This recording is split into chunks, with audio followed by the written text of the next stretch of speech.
To'xta,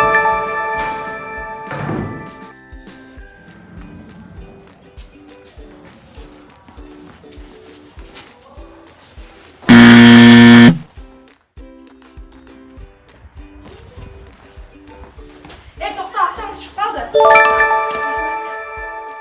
Ayjamal, sen kecha niye kelmedin maktabga?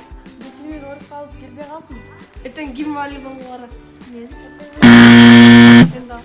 Men borbang maktabga. Nega maktabga kecha kelmedin? Kecha o'rib qolib kelmay qoldim. Ertaga kim voleybolga boradi? Nega aqcham tushayın deb qolibdi, yaxshilab.